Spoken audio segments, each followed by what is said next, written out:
இப்பொழுது இருக்கிற இந்த பொல்லாத பிரபஞ்சத்தினின்றும் தேவன் நம்மை விடுவிக்கிறவராயிருக்கிறார்.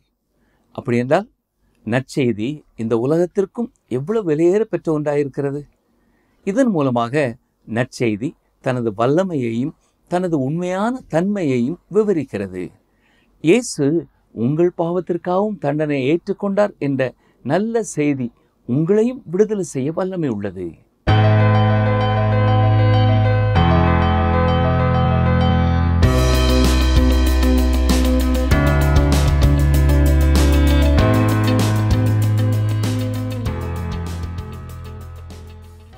கிறிஸ்துவுக்குள் மிகவும் பிரியமான வேத ஆராய்ச்சி நேயர்களை இயேசு கிறிஸ்துவின் இன்ப நாமத்தினாலே வாழ்த்தி வரவேற்கிறோம். நாம் கடந்த நிகழ்ச்சி முதல் அப்போஸ்தலனாகிய பவுல் கலாத்தியருக்கு எழுதின நிருபத்தை கற்று வருகிறோம். கடந்த நிகழ்ச்சியிலே கலாத்தியர் நிருபத்தின் முக உரையை கற்றுக்கொண்டோம். அந்த பகுதியிலே கிருபைதான் வாழ்க்கைக்கு வழி, கிருபைதான் வாழ்வதற்கும் வழி என்று கற்றுக்கொண்டோம்.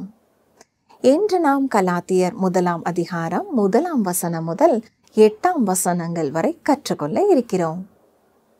இந்த பாடத்திலே அப்போஸ்தலன் என்ற வார்த்தைக்கு அர்த்தம் என்ன? பவுல் எப்படி அப்போஸ்தலரானார்? புதிய ஏற்பாட்டிலே சபை என்ற வார்த்தை எத்தனை வகையாக பயன்படுத்தப்பட்டது? ஆழமாக கற்றுக்கொள்ள தொடர்ந்து எங்களுடன் இணைந்திருங்கள்.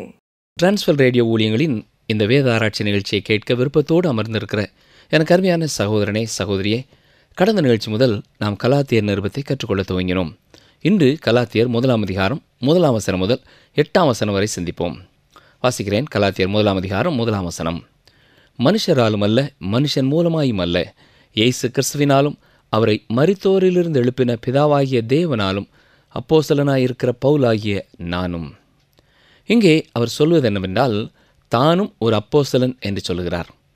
வேத புத்தகத்திலே அப்போஸ்தலன் என்ற வார்த்தை 2 வகையாக பயன்படுத்தப்பட்டிருக்கிறது.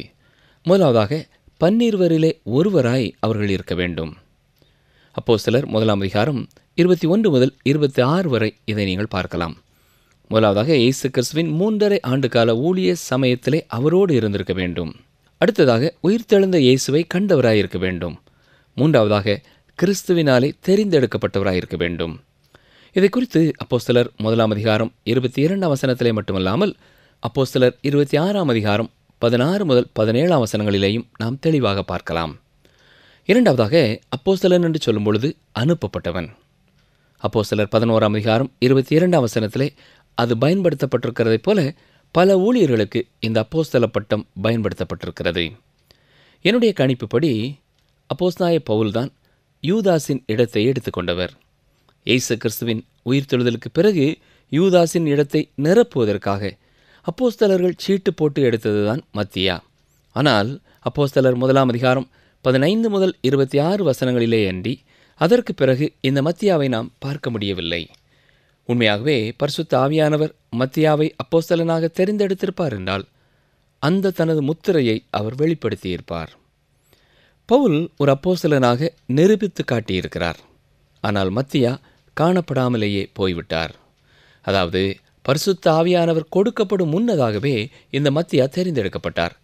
எனவேதான் மத்தியா யூதாஸின் இடத்தை எடுத்துக்கொள்ள தெரிந்தெடுக்கப்பட்டதிலே பரிசுத்த ஆவியானவரின் எந்த செயல்பாடும் இல்லை என்று கூறுகிறேன். இன்றைக்கும் நம்முடைய திருச்சபைகளிலேயும் பரிசுத்த ஆவியானவர் தெரிந்தெடுக்காத பல செயல்பாடுகள் நடைபெறுகின்றன. ஆனால் யூதாஸின் இடத்தை எடுத்துக்கொள்ளும்படியாக பரிசுத்த ஆவியானவரே பவுல் அப்போஸ்தலனை தெரிந்து கொண்டார் என்று நாம் திட்டமாய் சொல்லலாம்.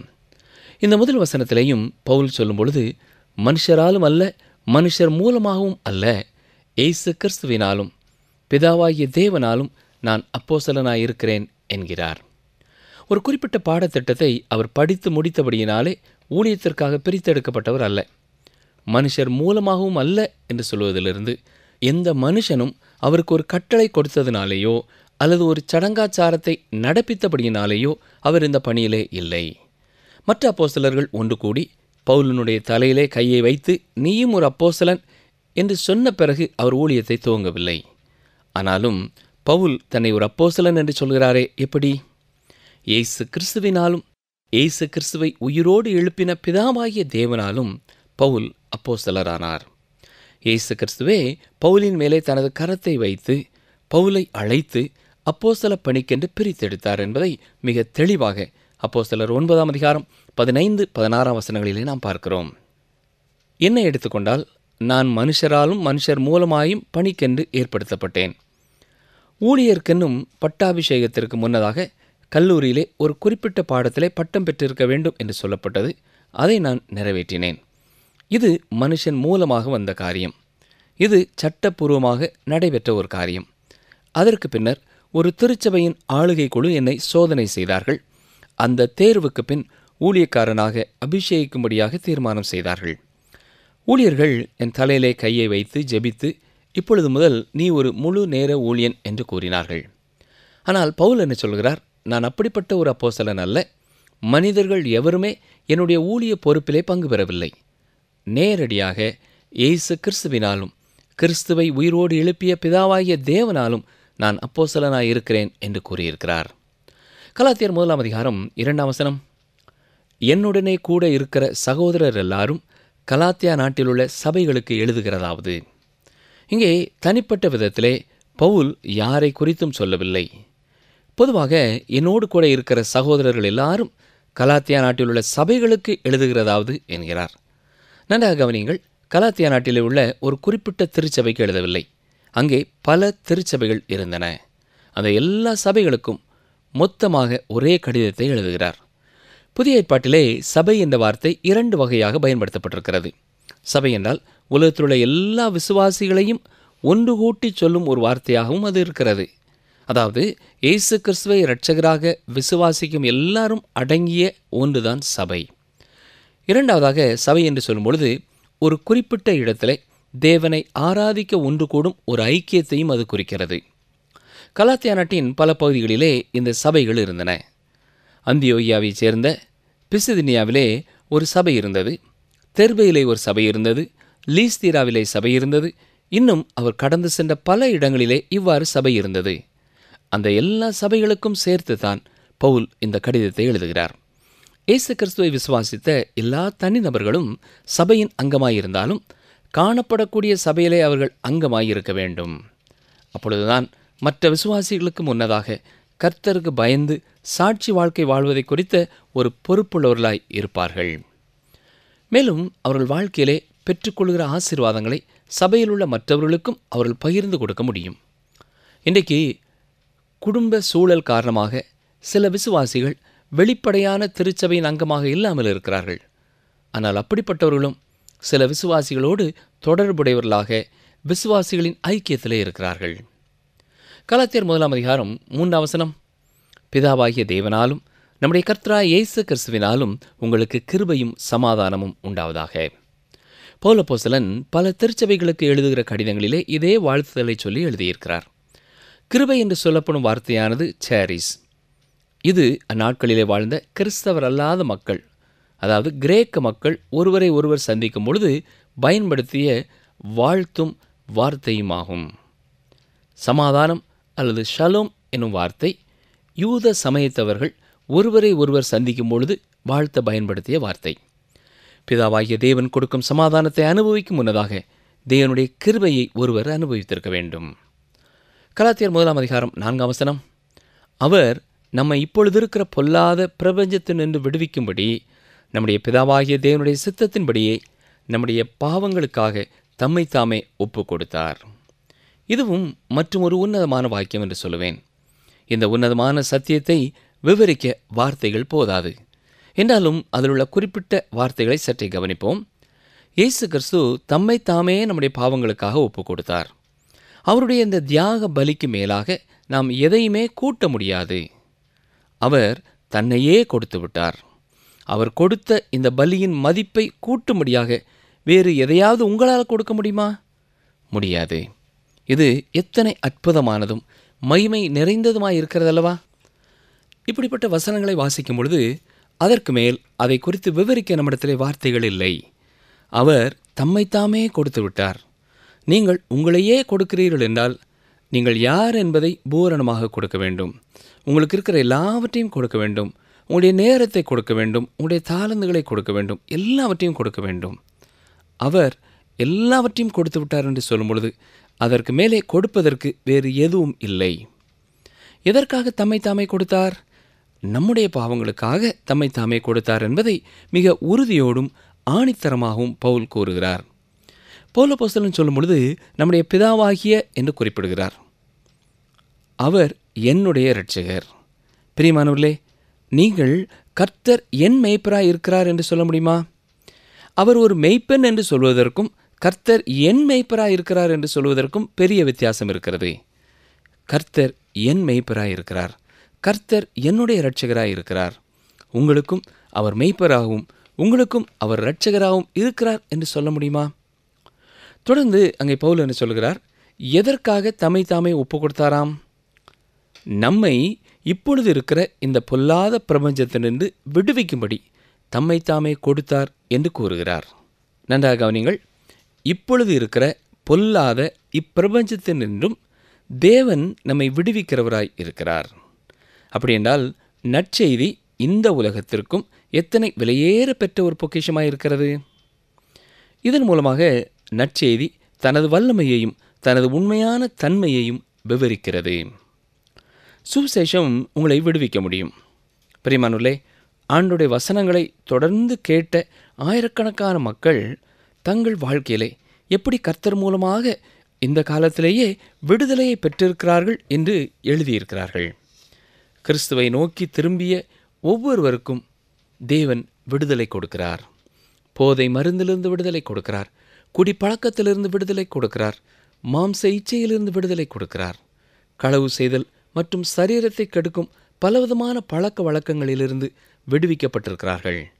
இப்படிப்பட்ட காரியங்களிலெல்லாம் விடுதலை கொடுக்கக்கூடியவர் இயேசு ஒருவரே.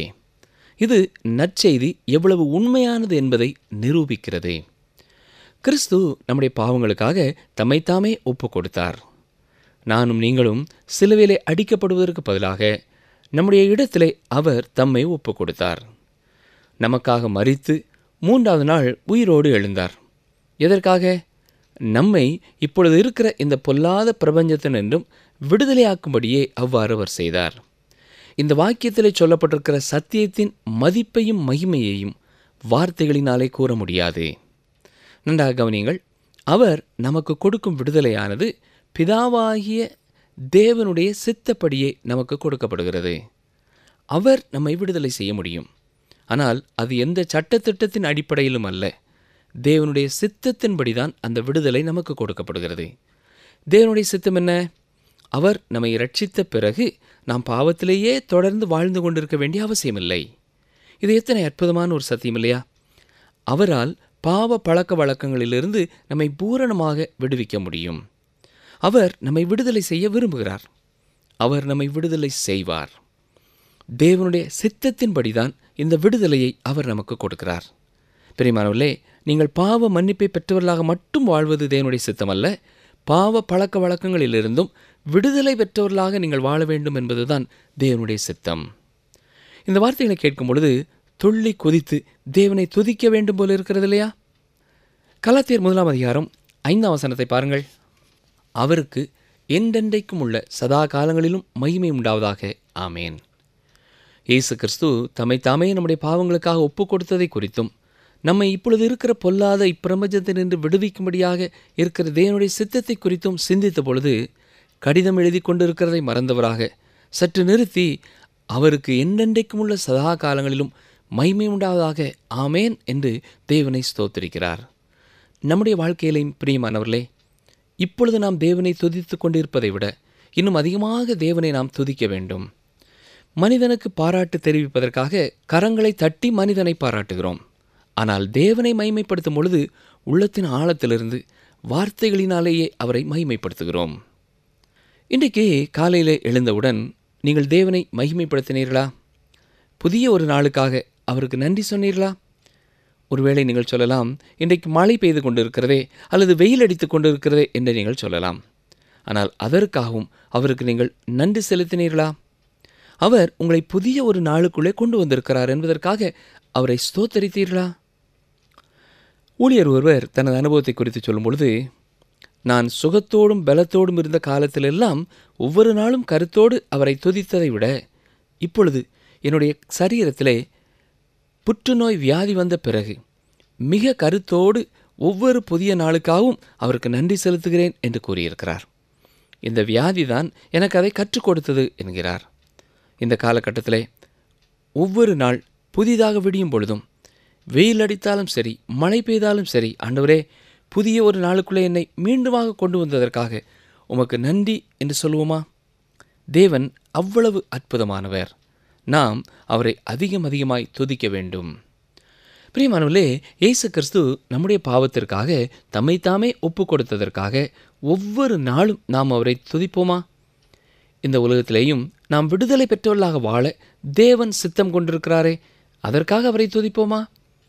நம்முடைய வாழ்க்கையிலே கொடுத்திருக்கிற பாவ மன்னிப்பிற்காக அவரை துதிப்போமா?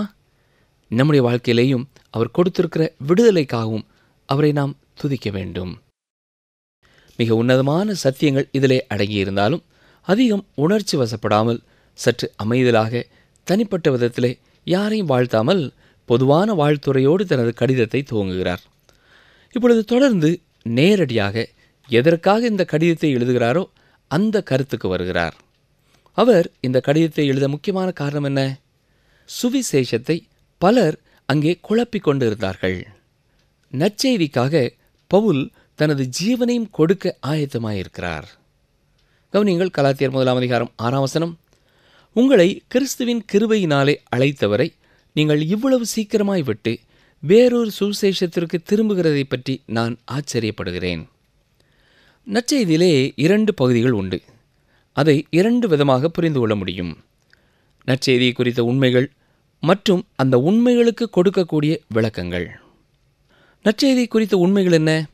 இயேசு கிறிஸ்துவின் மரணம், அடக்கம் மற்றும் 3வது நாள் அவர் உயிரோடு எழுந்தது. கொரிந்து சபைக்கு அதை குறித்து பவுல் சொல்லும் பொழுது என்ன எழுதுகிறார்? வாசிக்கிறேன். 1 கொரிந்தியர் 15:3-4 நான் அடைந்ததும் உங்களுக்கு பிரதானமாக ஒப்புவித்ததும் என்னவென்றால், கிறிஸ்துவானவர் வேத வாக்கியங்களின்படி நமது பாவங்களுக்காக மரித்து அடக்கம் பண்ணப்பட்டு வேத வாக்கியங்களின்படி 3ஆம் நாளில் உயிர்த்தெழுந்து. இது நற்செய்தி குறித்த சரித்திர உண்மைகள். இது மாற்றப்பட முடியாதது. இந்த சத்தியங்களை நீங்கள் பிரசங்கியாமல் நற்செய்தியை பிரசங்கித்தேன் என்று சொல்ல முடியாது. 2வதாக இந்த உண்மைகளுக்கு கொடுக்கும் விளக்கம். ரட்சிப்பை விசுவாசத்தினாலே ஒருவர் பெற்றுக்கொள்வது. அதற்கு மேலாக வேறு எதுவும் இல்லை. பவுலப்போஸ்தலன் கலாத்தியா நாட்டு விசுவாசிகளுக்கு குறிப்பாக சொல்ல விரும்புகிற காரியம் இந்த நற்செய்தி குறித்த விளக்கம்தான். யூத மார்க்கத்தை பிரசங்கிக்கிறவர்கள் பவுலப்போஸ்தலனுக்கு பின்னாலேயே கலாத்தியா நாட்டிற்கு வந்தார்கள். அவர்கள் நற்செய்தியின் சரித்திர உண்மைகளை குறித்து சவால் கொடுக்கவில்லை. ஏனென்றால் உயிர்த்தெழுந்த இயேசு கிறிஸ்துவை ஒருமுறை 500 மக்களும் பார்த்திருக்கிறார்கள். அத்தனை அதிகமான உயிர்த்தெழுந்த இயேசுவை பார்த்தவர்கள் இருக்கும் பொழுது இயேசு கிறிஸ்து உயிரோடு எழுந்தார் என்பதை யாரும் மறுக்க முடியாது. ஆனால் இந்த உண்மைகளுக்கு கொடுக்கப்படும் விளக்கங்களைத்தான் இந்த யூத சமயத்தவர்கள் புரட்டினார்கள். அவர்கள் சொன்ன காரியம் என்ன தெரியுமா? பவுலப்போஸ்தலன் இங்கே உங்கள் பகுதிக்கு வந்தாரா என்று கேட்டிருப்பார்கள். ஆம், வந்தார். சுசேஷத்தை எங்களுக்கு பிரசங்கித்தார். நாங்கள் அதை ஏற்றுக்கொண்டிருக்கிறோம். இப்பொழுது நாங்கள் எல்லாரும் மனம் திரும்பிய இயேசு கிறிஸ்துவின் பிள்ளைகள். இயேசு கிறிஸ்துவை நாங்கள் இரட்சகராக அறிந்திருக்கிறோம். அவருடைய சரீரமாகிய சபையின் அங்கங்களாக இருக்கிறோம் என்று உற்சாகமாக சொல்லியிருப்பார்கள். அதற்கு அந்த யூத மார்க்கத்தார், இது மிக அற்புதமானதுதான். பவுலப்போஸ்தலன் சொன்ன எல்லா காரியங்களும் மிகவும் உண்மைதான். ஆனால் அவர் சொல்லாத சில காரியங்களைத்தான் நாங்கள் சொல்ல விரும்புகிறோம். மோசேயின் பிரமாணங்களை நீங்கள் பின்பற்ற வேண்டும் என்று அவர் கூறினாரா? இந்த கேள்விக்கு அவர்கள் இல்லை என்றுதான் கூறியிருப்பார்கள். ஓ, அப்படியா? அதையும் அவர் உங்களுக்கு சொல்லியிருக்க வேண்டும். நீங்கள் இயேசு கிறிஸ்துவையும் விசுவாசிக்க வேண்டும். அதே நேரத்தில் மோசேயின் பிரமாணங்களையும் நீங்கள் பின்பற்ற வேண்டும். இல்லை என்றால் நீங்கள் ரட்சிக்கப்பட மாட்டீர்கள் என்று கூறினார்கள். வேத புரட்டிலேயே முதலாவதாக வந்த வேத புரட்டு இதுதான். இன்றைக்கும் இதே வேத புரட்டு பல சமுதாயங்களிலே இருந்து வருகிறது. அதாவது கிருபையினாலே மட்டும் ரட்சிப்பு இல்லை. இயேசு கிறிஸ்து நமக்காக மரித்ததை விசுவாசிப்பதோடு கூட நியாயப்பிரமாணத்திற்கும் கீழ்ப்படிய வேண்டும். அப்பொழுதுதான் ரட்சிப்பு என்பதுதான் இந்த வேத புரட்டு. இன்றைக்கு கிறிஸ்துவின் பெயரை சொல்கிற பல கூட்டத்தினர் இயேசு நம்முடைய பாவங்களுக்காக மரித்ததை விசுவாசிப்பதோடு கூட இன்னும் சில காரியங்களையும் செய்தால்தான் ரட்சிப்பு என்று சொல்கிறார்கள். ஆனால் அது உண்மை அல்ல பிரியமானவர்களே. நம்முடைய ரட்சிப்பிற்கு கிறிஸ்துவின் மரணத்திற்கு மேலாக வேறு எதையுமே கூட்ட முடியாது. அப்போஸ்தலர் நடபடிகளின் புத்தகம் 16ஆம் அதிகாரம் 31ஆம் வசனத்திலே பிலிப்பி பட்டணத்து சிறை அதிகாரிகளுக்கு பவுல் சொல்லும் பொழுது, கர்த்தராகிய இயேசு கிறிஸ்துவை விசுவாசி, அப்பொழுது நீயும் உன் வீட்டாரும் ரட்சிக்கப்படுவீர்கள் என்று மட்டும்தான் கூறினார். அதே போல செனகரிப் சங்கத்தின் முன்னாலே பேதுரு பேசும் பொழுதும் இவ்வாறு தான் கூறினார். அப்போஸ்தலர் 4:12, அவராலேயே அன்றி வேறொருவராலும் ரட்சிப்பு இல்லை. நாம் ரட்சிக்கப்படும்படிக்கு வானத்தின் கீழெங்கும் மனுஷர்களுக்குள்ளே அவருடைய நாமமே இல்லாமல் வேறொரு நாமம் கட்டளையிடப்படவும் இல்லை என்றான். கிருபையினாலே கிடைக்கும் ரட்சிப்பை குறித்து தான் பிரசங்கிக்கும்படியாக கிறிஸ்து கற்றுக் கொடுத்தார். தங்கள் ரட்சிப்பிற்காக தாங்களாகவே எதையும் எந்த ஒரு மனிதனும் செய்ய முடியாது. ஆனால் கலாத்தியா நாட்டிலே உள்ள மக்கள் இந்த சுசேஷத்தை புரட்ட மனதாயிருக்கிறவர்களுடைய வார்த்தைகளை நம்ப துவங்கிவிட்டார்கள். கலாத்தியர் 1ஆம் அதிகாரம் 7ஆம் வசனம், வேறொரு சுசேஷம் இல்லையே, சிலர் உங்களை கலகப்படுத்தி கிறிஸ்துவனுடைய சுசேஷத்தை புரட்ட மனதாயிருந்தார்களே அல்லாமல் வேறல்ல. சுசேஷத்தை புரட்டுதல் என்ற வார்த்தை கிரேக்க மொழியிலே மிக கடுமையான ஒரு வார்த்தை. கலாத்தியர் 1ஆம் அதிகாரம் 8ஆம் வசனம், நாங்கள் உங்களுக்கு பிரசங்கித்த சுவிசேஷத்தை அல்லாமல் நாங்களாவது வானத்திலிருந்து வருகிற ஒரு தூதனாவது வேறொரு சுவிசேஷத்தை உங்களுக்கு பிரசங்கித்தால் அவன் சபிக்கப்பட்டவனாயிருக்க கடவன். இந்த வாக்கியமும் மிக கடுமையான வாக்கியம்தான். தவறான சுவிசேஷத்தை எந்த ஒரு தூதன் பிரசங்கித்தாலும் அவன் சபிக்கப்பட்டவன் என்கிறார். இப்பொழுது ஒரு தேவதூதன் என் முன்னாலே தோன்றி, ரட்சிப்பை குறித்து இதுவரைக்கும் நீ விசுவாசித்திருந்த காரியங்கள் எல்லாம் சரிதான், ஆனால் நீ ரட்சிக்கப்பட வேண்டுமென்றால் இந்த காரியங்களை எல்லாம் நீ செய்ய வேண்டும் என்று சொல்வான் என்றால், அப்பாலை போ சாத்தானே என்றுதான் நாம் சொல்ல வேண்டும். இன்றும் எந்த செய்தியாளராவது நீங்கள் ரட்சிக்கப்படுவதற்கு இயேசு உங்களுக்காக மரித்தார் என்பதை விசுவாசித்து அவரை இரட்சகராக ஏற்றுக்கொள்வதை தவிர வேறு சில காரியங்களை எல்லாம் செய்ய வேண்டும் என்று சொல்வார்கள் என்றால் அவர்களை நீங்கள் நம்பாதிருங்கள். ஏனென்றால் பிசாசானவனும் ஒளியின் தூதனைப் போல வந்து, ஊழியக்காரரைப் போல வந்து உங்களை ஏமாற்ற முடியும். 2 கொரிந்தியர் 11ஆம் அதிகாரம் 14-15 வசனங்களிலே இதை குறித்து தான் பவுல் அப்போஸ்தலனும் எச்சரிக்கிறார். இன்று கேட்ட சத்தியத்திலே குறிப்பாக நாம் மனதிலே வைக்க வேண்டிய ஒரு சந்தோஷமான செய்தி, இயேசு கிறிஸ்து தம்மைத்தாமே நமக்காக ஒப்பு கொடுத்திருக்கிறபடினாலே நம்மை இந்த உலகத்திலே அடிமைப்படுத்தக்கூடிய எல்லா காரியங்களிலிருந்தும் தேவன் நம்மை விடுதலை செய்ய சித்தமுள்ளவராயிருக்கிறார். அந்த விடுதலையை விரும்புகிறவர்களுக்கு அவர் இன்றைக்கும் அதை கொடுக்கிறவராயிருக்கிறார். கிருபையினாலே விசுவாசத்தை கொண்டு ரட்சிக்கப்பட்டிருக்கிறீர்கள். இது உங்களால் உண்டானதல்ல, இது தேவனுடைய ஈவு என்பதை தவிர ரட்சிப்பிற்காக இன்னும் சில காரியங்களையும் செய்தால்தான் ரட்சிப்பு என்று யாராவது கூறுவார்கள் என்றால் அது வேத புரட்டு என்பதை தெளிவாக அறிந்து கொள்ளுங்கள். ஜெபிப்போமா. நேசிக்கிறங்கள் அன்பின் ஆண்டவரே, கலாத்தியா நாட்டில் ஏற்பட்ட வேத புரட்டை, சுவிசேஷத்தை புரட்டுவதற்காக சொல்லப்பட்ட சத்தியங்களைப் போல இன்றும் குழப்பங்களை உண்டாக்குகிற செய்தியாளர்களை உம்முடைய கரத்திலேயே கொடுக்கிறோம். விசுவாசிகள், குறிப்பாக இளம் விசுவாசிகள் வழி விலகி போய்விடாதபடி நீரே இலவசமாய் கொடுத்திருக்கிறோமுடைய ரட்சிப்பை விசுவாசத்தோடும் ஸ்தோத்திரத்தோடும் பெற்று அனுபவிக்க கிருபை செய்யும். இயேசு இரட்சகரின் நல்ல நாமத்தினாலே கேட்கிறோம் பிதாவே, ஆமேன். அன்பர்களே, இந்த நாளிலும் நாம் கற்றுக்கொண்ட சத்தியங்களில் சிலதை சற்று ஞாபகப்படுத்திக் கொள்வோமா? நாம் மனிதனுக்கு பாராட்டு தெரிவிப்பதற்காக கரங்களை தட்டி மனிதனை மகிமைப்படுத்துகிறோம். ஆனால் தேவனை மகிமைப்படுத்தும் போது உள்ளத்தின் ஆழத்திலிருந்து அவரை மகிமைப்படுத்துகிறோமா? இன்று காலையில் எழுந்தவுடன் தேவனை மகிமைப்படுத்தினீர்களா? புதிய ஒரு நாளுக்காக அவருக்கு நன்றி சொன்னீர்களா? உங்கள் வாழ்க்கையில் தேவன் கொடுத்த பாவ மன்னிப்பிற்காக அவரை துதித்தீர்களா? கிருபையினாலே விசுவாசத்தை கொண்டு ரட்சிக்கப்பட்டீர்கள். இது உங்களால் உண்டானதல்ல, இது தேவனுடைய ஈவு. மீண்டும் அடுத்த நிகழ்ச்சியில் சந்திப்போம். கர்த்தர் உங்களை ஆசீர்வதிப்பாராக. நீ தேவனுக்கு ஸ்தோத்திர பலியிட்டு உன்னதமானவருக்கு உன் பொருத்தனைகளை செலுத்தி ஆபத்து காலத்தில் என்னை நோக்கி கூப்பிடு, நான் உன்னை விடுவிப்பேன், நீ என்னை மகிமைப்படுத்துவாய். சங்கீதம் 50:14-15.